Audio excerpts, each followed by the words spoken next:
White House is scrambling to deal with the fallout from a whistleblower claim. In a few days' time, a complaint over a phone call between Donald Trump and Ukraine's president has led to the start of an impeachment inquiry.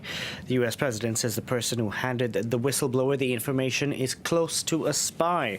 For more on this story, we can bring in our international affairs editor, Philip Turl. Good afternoon, Philip. Now, what more do we know about this whistleblower? Okay, well, little by little, we are getting closer to finding out who this whistleblower is. First of all, nobody knew anything. Now we have found out the latest information being leaked out of the United States is that the whistleblower is a CIA officer who worked at the White House. So that explains how he or she managed to get hold of this highly classified information about this phone call. Yesterday, the transcript of the report by the whistleblower was made public. You can read that online. It's about 12 pages long.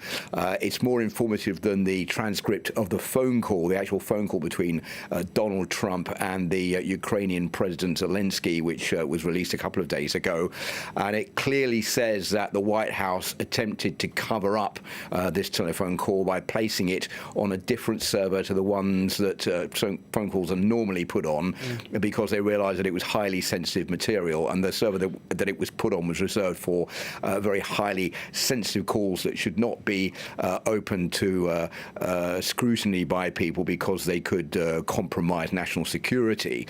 So all in all, the finger is pointing more towards Donald Trump. As you said, in the meantime, Donald Trump has been indicating that he wants to know the names of the people who informed the whistleblower in a recording of him speaking, saying that they were tantamount to spies themselves, and then hinting at the fact that in the old days you knew what happened to spies, in hinting that they were going to be executed.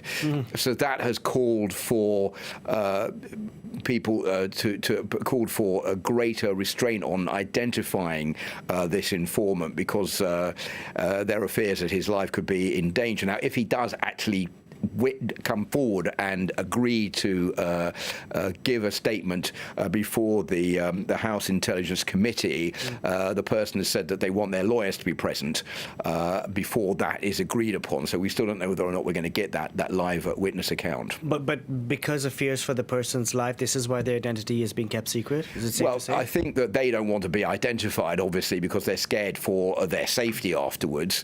But whatever happens, the damage, if you can call it that, has already been done as far as President Trump is concerned, because this is a growing affair, and every day some new elements seem to be coming out.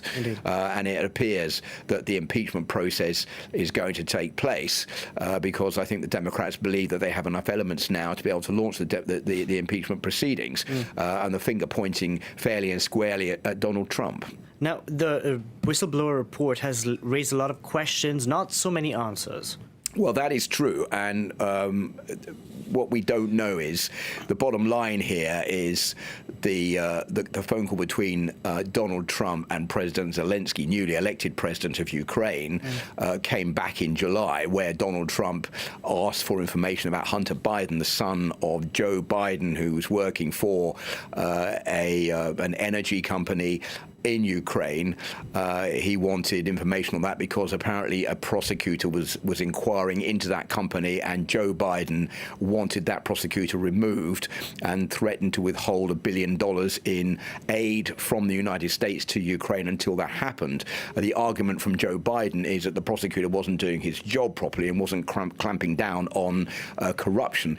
Donald Trump is accused of having put pressure on President Zelensky to come up with dirt concerning Hunter Biden and his role in that company in a way to damage Joe Biden's chances in next year's presidential election, of which he is a candidate or hopes to be the Democratic nominee for the presidential election next year.